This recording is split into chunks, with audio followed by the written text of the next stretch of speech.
welcome to Meeting Malcolmus, a pavement podcast. Hey, it's JD here, back for another week of robot vacuuming my floor with my fucking brand new robot vacuum. Oh my god, the thing is the coolest. But what am I doing? I am looking to suck up the particles in my floor that are the discography of seminal indie rock band Pavement, looking for that dirty nugget that's going to turn me from a fan to a super mega fan. Oh, well, I'm already there. So there's that. This week on the pod, this is not the second last episode. If you're listening right now, this is not the second last episode. This is a special bonus episode where I sit down with Mr. Scott Camberg, a.k.a. Spiral Stairs, and we get into it. This is our third sit down, and this is my favorite of the three. He dropped some scoop bombs on us. We got some scoops on Terror Twilight. So if you're paying attention, listen to those and mark your calendar because business is about to pick up. Let's listen to Whalebones now before we go into the interview. This is Scott Camberg, Spiral Stairs on Meeting Malcolmus, a pavement podcast.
I was doing one of these a couple weeks ago with somebody I have a Saturday Night Live podcast too.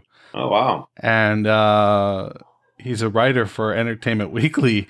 And we had about 8 minutes in, and he was just waxing poetic, about Norm Macdonald. And it was so great. And then I looked down and it wasn't recording. I was like, oh, man. So I assume I just send you the file or something, right? Or yeah. There'll be one for each of us. It's like a separate file for each of us. Okay. Because it records in WAV. Yeah. Well, that makes it really easy, because the way I've done it before is I use my microphone and I just put it into Logic and then I have to send the file to the people, and it's kind of sometimes it doesn't record everything, but this looks nice. Okay. Yeah. We're talking. Yeah. How you been? It's been a while again. Yeah. A lot of changes. Yeah. Yeah. When I last spoke to you, you were just getting ready to go to Australia. Oh shit. So that's over a year and a half, almost 2 years. Yeah. Okay. So that project has been ejected. Yeah. That's about a 10-hour story there. I mean, you guys were pretty locked down pretty hard in Canada as well. So yeah, I can understand. You could probably understand how it was pretty crazy there. But understandably there, you guys had thousands and thousands of cases.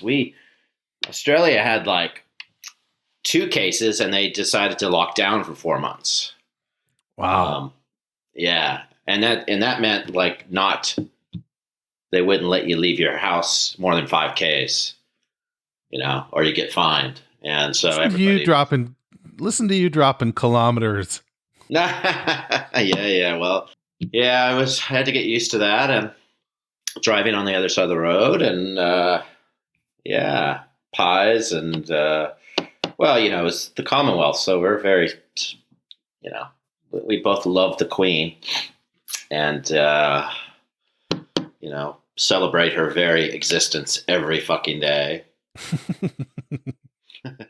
No, it actually was good. We besides the the hotel prison quarantine we had to go into, and we actually got to my kid got to actually go to school for about 4 months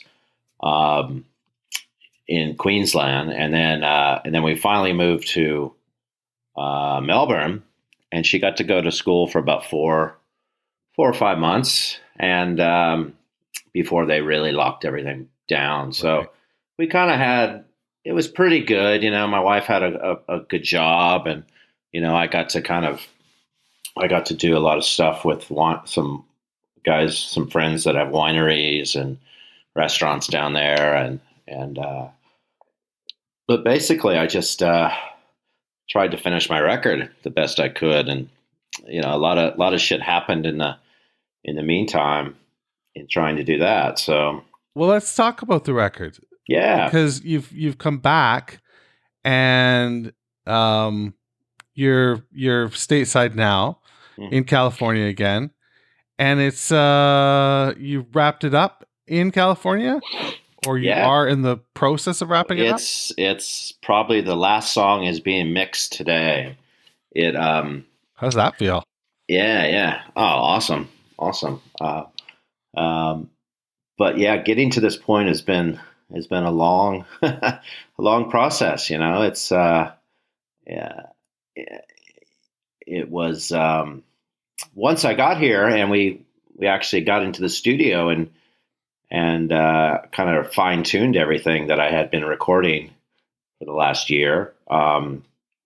It went pretty quick, and all the kind of pieces fell together. I got some of the same guys that played on my last record to kind of come in, and that's cool. Yeah, but before that, it was my bass player died in the middle of it, and COVID was going on, so I had to record remotely. I had to wake up at 4 a.m, and the guys would sit in the studio in LA and I just kind of guide him through the tracks and then I just overdubbed everything from my in-laws' study. Wow. Yeah. Wow. So Yeah. Well, condolences for sure in terms of his name is yeah, slipping my mind right now, and that I feel Matt terrible Harris. about that. Yeah. Matt Harris. Yeah, he was my bass player from day one, really, and a friend, and yeah, it was quite a shock to he was actually just finishing up his last bass tracks when they found him. So yeah, it was pretty sad, but it kind of turned the record into into a whole nother direction, and yeah, another sad yet happy Spiral record. Is it going to be a Spiral Stairs record then? Yeah. Yeah. We never know. You've got a few things that you dabble in. Yeah, I know, but it's easier just to do that. It feels more like a Spiral record than. Although some of the songs are very like, the first song kind of really reminds me of a Preston School of Industry song and or a Pavement song almost. Like it kind of goes through my whole past and future. I don't know. You'll see when you hear it. You'll like it. So what are we looking at in terms of landing it? I'm not sure. I got to get the final song mixed, and then there's a few tweaks to that, and then we got to master it. So early next year, I'll kind of have something ready to put out there. Unfortunately, with the vinyl delays, it's just the vinyl is going to take a long time to arrive, but I think I'll just release it digitally before that, and hopefully in time for the Pavement tour, the vinyl will be ready, so I can sell some of those. And yeah, I wanted to put out a 20th anniversary of the first Preston School record, All This Sounds Gas, but I ended up bringing all the archives back with me from Australia, so that still might come out at some point. That would be a fun get. Do you have lots of goodies on that one? Yeah, I think so. Yeah, lots of outtakes, and I put a digital thing on Bandcamp of a bunch of B-sides and stuff that I did, but I was just looking through the tapes the other day, and there's a lot of outtakes and different takes and some cool stuff. And then there's a there's a thing that I call the Crooked Reign of Terror CD. Okay. It was I'm intrigued. Yeah, it was my kind of right after Terror Twilight, or during Terror Twilight, I started kind of writing all these songs, and so I have about an hour's worth of demos, and most of it is like kind of from All This Sounds Gas, but there's tons of other songs that have never been released, and it's kind of interesting, really really raw kind of demos, and so I think I'm going to try to get that out at some point as well. Oh, that would be very cool. Yeah. I mean, especially we can talk about it now, the reissue. Yeah. Especially with that coming about, there's going to be lots of people looking for Terror Twilight goodies. And if you've got, if there are like a handful of Spiral songs out there that could have wound up on Terror Twilight. Yeah. There was a few. In a different reality, right? Yeah. Yeah. I think I had like Whale Bones, and I had like Encyclopedic Knowledge, and I think I had a few others that were kind of hanging around. But the thing with Terror is we just never got a chance. It was such a stressful time to record that we just never got to that point to to get there. Whereas in the past, it was always like, yeah, okay, let's do Scott songs. And Tara was like, nope, no time. Time's money. We gotta get it done. So, I mean, who's that saying that? Oh, I don't. I think it was just more. I mean, that's a terrible question. I'm sorry. It was just more of the. It was more of the. I wrote like a big essay for the Terror Twilight box set that's coming out. So it kind of explains a lot in there, kind of what the recording process was like. But just to give you a sneak peek, I mean, it was basically we had done like, we tried to record the record like 3 times, and in the past, Pavement could always kind of pull it off. And but for some reason this time it just wasn't working, and so I think there was kind of like a little bit of a stress on everybody to try to make it work, and by the time we actually got it going and made it work, we just kind of stayed with the songs we had, and we wanted to make those great, and that's why it kind of came out that way. Wild. Yeah. It's funny, because, I mean, all bands are pretty much the same, right? I was just watching the Beatles sing in Get Back movie. And, you see similarities between Pavement and the Beatles there. Like, not obviously songwriting and stuff, but like just band dynamics and you just remember that, like all bands are the same. when it gets into those interpersonal relationships, and when you know somebody for so long, and you get older and things go different ways, Yeah, I mean, I have an interesting relationship with the record because it was the first record I heard. Right? Okay. I came very late to the band. It was the first record I heard. And I immediately ordered Slanted and Brighten the Corners. Like, cool. Just I had to have more of this band. And, those records are so very different. Yeah. So very different that, Brighten the Corners, I think Brighten the Corners is my favorite Pavement record, I think. So I have this interesting relationship with it. And I didn't know that it wasn't, sort of a complete Pavement record when I first heard it. But, as I've gotten older and understood, like the band and the way the band is and how you guys do things, it definitely feels like it's missing something, Oh, I don't know. I don't know if I agree with that. I feel like it's a completely a Pavement record. It's just it just has this kind of, I don't know. It just kind of has maybe a little more of a production value to it than a little more, click track going on. Okay. It feels a little bit mechanical almost. Gotcha. But then I don't know. But the songs are still weird, like it still kind of has that Pavement sense of humor.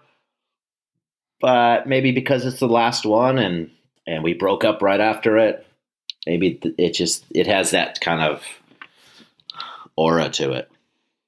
There's definitely aura around that record.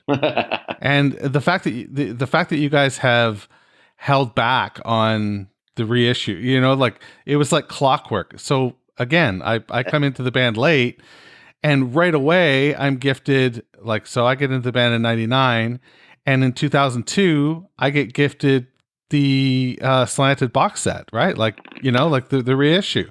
And then in 2004, Crooked Rain, and then 2006, Wowie, and then 2008. And I'm waiting in 2010. I've been waiting for 11 years for this thing. So talk about aura. Do we have a ballpark date? Is it gonna correspond with the tour, or can you talk about that? You will find out everything on January 11th. Whoa! You heard it here first. I That's catch, so cool. and I think people will be happy. I mean, originally we kind of started the process of doing a reissue, probably in 2009, maybe. Right. And yeah, there just wasn't really any, the stuff we had really wasn't that good, like, our label Matador just kind of came back and said, well, is there anything else? And we're like, not really. That's what the Terra Twilight was all about. It's like, it's just the songs. And so we kind of shelved it obviously it's taken a long time. I think we wanted it out a lot earlier than this, but yeah, we ended up finding a bunch of kind of cool things that I think people would be interested in. And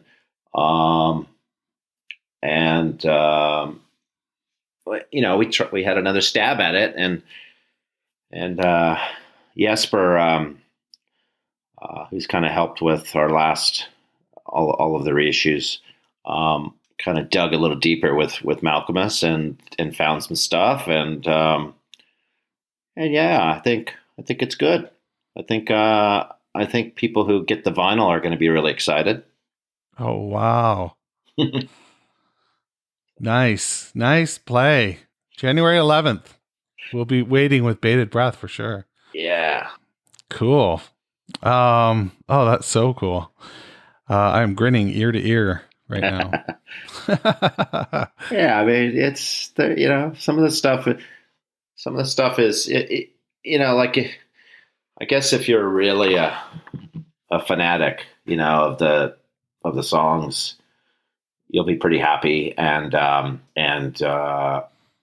mean, I'm that way. Like my favorite bands, like I want to hear every take of like off of Aladdin Sane, like if there was any kind of practice sessions or bootlegs of rehearsals, I'm into that stuff. So, there could be some of that stuff. Yeah. Well, it's just neat to hear. So in Canada, we have a band that we have a band here, the Tragically Hip, that is really established. I mean, they're not a band anymore because the lead singer passed. Yeah. But stateside, they never really broke. But they could play stadiums here. They could play they could sell 100,000 stadium in Canada if there was one. Yeah. And they never broke anywhere else. And they recently released something from 1993, from their 1993 sessions, and it was so weird to hear because they were like more like a bar band in '93. Sure. And it's so weird to hear this familiar unfamiliarity, and I think that's something that we all dig as music fans. Yeah. To hear our favorite bands playing something that we're so familiar with, but they're playing it in a different way. Yeah. And it catches us by surprise. It's really rewarding and so great. Well, hopefully this will do it.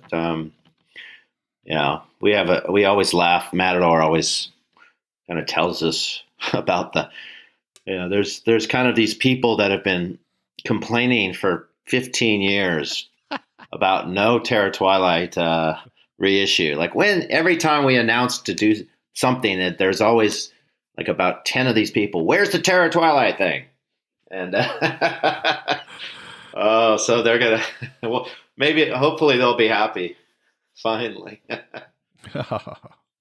So are you, how are you feeling about going back on the road next year? Yeah, pretty excited. I mean, this is, we were pretty excited in 2020. Yeah. I guess so.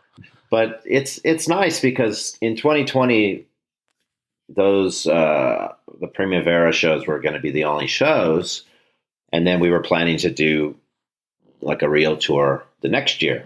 Okay. But because of everything being delayed, we just decided to do everything together, and so I think that's a much better fit for everyone.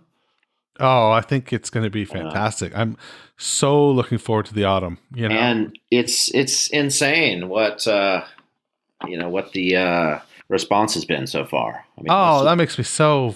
That's awesome. But most of the shows are close to selling out or sold out, and except for Germany. We're a little slow in Germany. Oh, that's weird. I guess they're really. They've got a lot of COVID sort of baggage that they're carrying right now. Maybe, yeah. Yeah. That's fine. Among other baggage, yeah. Sure, I got some baggage. Yeah, as a nation, yeah. But yeah, we're really excited, and you've got some interesting venues. I know in Toronto. Have you guys never played Massey Hall or before, right? Yeah, I don't think so. Massey Hall is like. So it just opened up after, like, talk about serendipitous. They closed 3 years ago for renovations. Like it's 100 years old, right? Wow. So they closed for 3 years of renos and they missed all this COVID downturn. Wow. And they just reopened the other night with, I don't know. Do you know Gordon Lightfoot? Yeah. Yeah. Okay. Sorry. Of course you know Gordon Lightfoot. Sorry. You never know with Canadian artists, right? You just never know. So, he opened it. He opened it after the renovations. He was the first act to play at Massey Hall was Gordon Lightfoot. And, I don't know. It'd be pretty cool to hear Pavement do Wreck of the Edmund Fitzgerald next fall. Yeah, well, Malcolmus used to always play that song. I think it was one of the. I think when he first started learning guitar, he would play that all the time. Oh, really? Yeah. I remember hearing him play that a lot. So he probably still knows it. Well, he could probably just learn it in a minute. He's so good anyway. So. So are there any dates that stick out for you as potential highlights, like things that any dates that you're looking more forward to than, of course you're looking forward to hitting every city and seeing every fan. I know that, but I just wonder if there are any that sort of stick out right now that you're sort of excited about. I don't know. I mean, pretty excited about all of them. And really, there's some venues in Europe that we're playing that seem to be pretty epic. Like the Le Grand Rex in Paris is supposed to be a great place to play. Oh, we're also playing in this little town in the west of Denmark called Aarhus. Really? And it's I think it's the smallest capacity show we're playing. I think it's only about 500 capacity. But this town is incredible. It's like a super hip art town. There must be like a famous Danish university there or something. I don't know, but they've got this great art museum and there's awesome art all over the place. So I'm excited about that. I don't know. Yeah, I mean, of course, Toronto's going to be great. But then I just heard that my buddies in Broken Social Scene are playing a show in LA that weekend. Oh. So I'm like, guys. That would have been cool to have them there. Yeah, I thought that was the plan. They kept telling me like we got to play some shows together. And do you have lines out on supporting acts at this point? No. Like is that something that comes up more close to the event usually, or? Yeah, I think a couple of the guys have put out bands for consideration, but I don't think that gets sorted out for another couple months. Well, allow me to add one. Okay. When you're in Europe, Marchica is the name of the band. They're out of Spain, and their record just came out. It's called Pedestrian Crossing, like pedestrian PED XRXING crossing, and the song is Biloxi Shuffle.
Anyway, cool.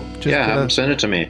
Yeah, for I sure. mean, we're only playing at the festivals there, so right. But yeah, I'd love to hear the new stuff. Yeah, it's good stuff. So I got some questions on Twitter. Can I ask you some questions from your fan base here? Are you? How far are you on the podcast now? I got two left. I got two left. 2 songs left. Wow. It's crazy. Carrot Rope and oh my gosh, I can't think of what's before Carrot Rope. Yeah, I can't remember. It's but I'm gonna wrap it up on the 17th. I'm gonna wrap it up on the 17th of January to coincide with the anniversary of Sleigh Tracks. Oh, okay. So that'll be the 33rd anniversary of Sleigh Tracks. Oh my God. Yeah, that's a trip, right? That is a trip.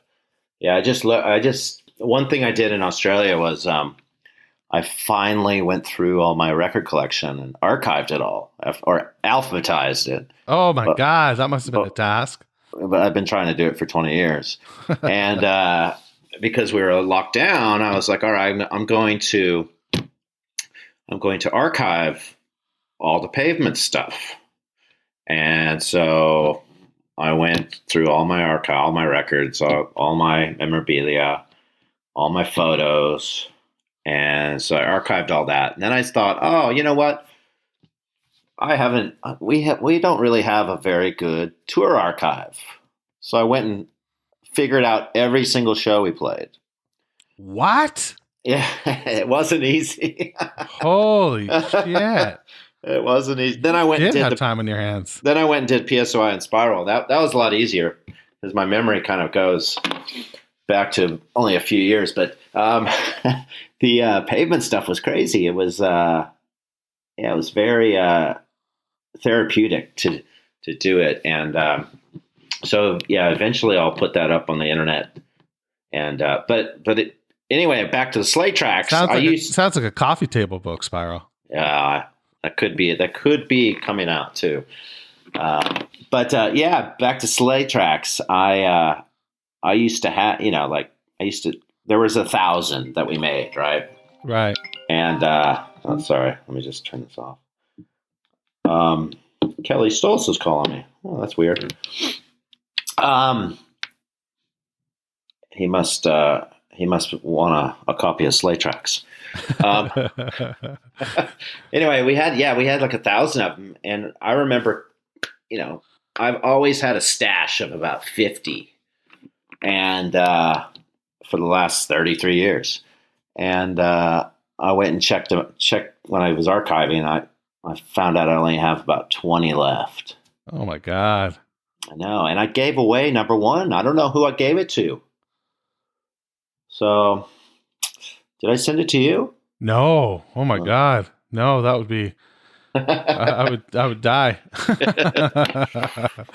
I've got one, but I've got it in a frame now, so it's like I don't even know what number it is because it's on the back. Oh, okay. Yeah, well. Or is it on the front? Yeah, 33 years. That's crazy. Yeah. Oh, wow. Yeah. Okay. And still on the road. Yeah. Yeah, that'll probably be the first like when we rehearsed for the 2010 tour. Malcolmus came in and turned on his guitar, turned on his amp. I mean, and he just played "You're Killing Me," and then he played whatever the second one is. Then he played the third one, and then we went to Demolition Plot J7. He's played all that, and then it was like, well, wait a minute, we haven't played that song in 25 years. Like, what are we doing? He just kept playing. So maybe it'll be that way this time.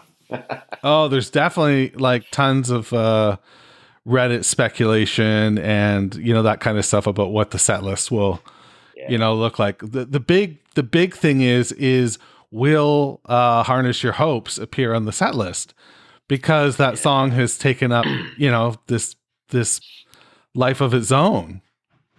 Yeah, I have.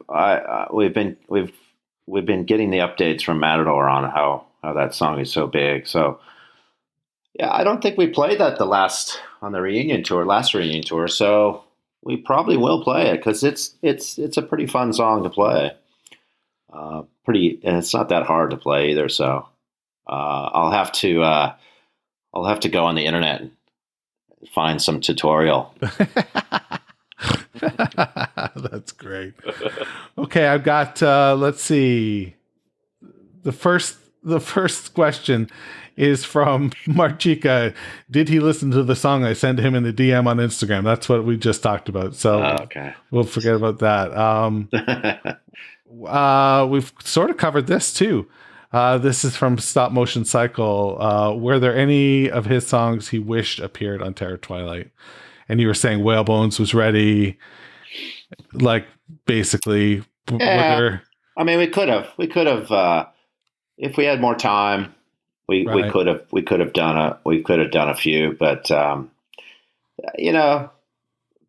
they weren't really that ready. I mean, but that's just the way we always recorded. Gotcha. We just kind of sorted it out on the spot. So, yeah, no. Okay. Whoops. Fingers aren't working here. Oh, okay. So here's a controversial one. Am I allowed to ask you a controversial one? Sure. Okay. What did he think of the Godrich track ordering of Terror Twilight, and why didn't they use that? Well, that's from Keith Noddenson. Yeah, I mean, if I'm trying to remember back at that time, it was probably, I don't know. I mean, I always kind of made up the track order. Yeah. And I always felt like I always kind of had a good handle on that. And, his order just wasn't really, I don't know, it just didn't feel quite right to me, It wasn't that I was, had this ego of wanting to do the track order. It just didn't really, at the time, I don't think it really felt like the right way. Like Spit on a Stranger to me was the perfect opener. Yeah. And I think he had like Ground Beef Heart or something, or whatever that's called on the record. Oh shit, I've got it here. But that could maybe see the light of day one day. Hint, hint. Oh my God. Holy Jesus. I really I went back and listened to Nigel's order about 10 years ago maybe. And I really like it. I really think it's maybe I just wasn't ready for it, and it's different. It's different for sure. Different. And I can see why he kind of wanted it that way. I mean, he was into the Radiohead kind of thematic kind of, this song goes into this song and that, that kind of goes there. And yeah, it totally makes sense from that point of view. But yeah, at the time it just didn't feel right. And yeah. Well, I like what we got, but I did listen to it the Godrich way earlier this year. Mm-hmm. And there's one segment that I think works really well together, but the rest of it, I like I like, so I would say more than 2/3 of it, I like your way better, but there's one section and it's the bottom of the middle third. I'm speaking baseball talk to you. Oh my God. Yeah. Las Vegas, by the way. What do you think about that? What do you mean? For the A's. Did they already announce it? Well, they haven't announced it, but it seems like it's like fait accompli. If that happens, that's the last baseball game I ever watched. Yeah, it's so weird, man. Yeah, I totally understand it, but it's just what's wrong with baseball. Yeah, well, there's a lot wrong. Yeah, it would crush me, but we'll see. So here's one for you. This is a okay. Here's a stretch for your testing your memory here. This comes from Andrea Zavary. And she says, does Spyro remember the time that I saw him and told him that I went to see him instead of Kim Gordon, but it was a really hard choice? He said he didn't even know that Kim Gordon was playing that night. What city is this? She doesn't say what city. Okay. So that makes it really difficult, you know? So apparently one night you played the same as Kim Gordon. Sure. I totally remember that night. Yeah. You have a tattoo of it, right? But you know what? Thank you for coming to see me. Yeah, that's cool. That's great. I mean, you probably, I don't know. I like Kim. I think she's great. Oh, it's pretty cool, right? Yep.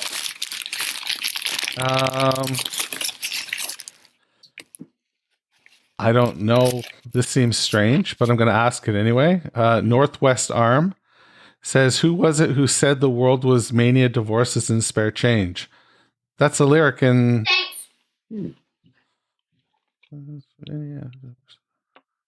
Divorces and spare change. Is that a Malcolmist lyric? It's a Malcolmist lyric. Yeah, it's on Terror Twilight. I can't think of the song right now, though. Oh, You Are Light. Oh, sure. Yeah. All right. I like that. I really like that song. That was one of my favorites on the record. That's my favorite on the record. That's my total favorite. Yeah. Yeah, that was fun to play. Hopefully we'll revisit some of the Terror Twilight songs again. I mean, we didn't really do, I think all we played was Spit on a Stranger on the last tour, so it would be nice to play some of those. Well, the Hex, we played that, but yeah, cool. You Are a Light. And I like And Don't Cry. That was my other favorite. Yep, I like that too. Yep. Yeah, I'm a sucker for the record. I like it. Cool. It's just I have a different perspective on it now, I suppose. Well, that is all I had sort of prepared. So I don't want to take any more of your time than is necessary. But no worries. Thanks so much. All right, JD, is that it? That's all I got for you. Yeah. Okay, man. Good luck on those last two songs, and what are you going to do after that? Just I don't know.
Meeting Malcolmus, a pavement podcast, is a weekly affair. Connect with JD at jd@meetingmalcolmus.com. Please support the pod by rating, reviewing, or sponsoring us at meetingmalcolmus.com. And hey, I'm social. Follow me on Instagram, Twitter, or Facebook at Meeting Malcolmus.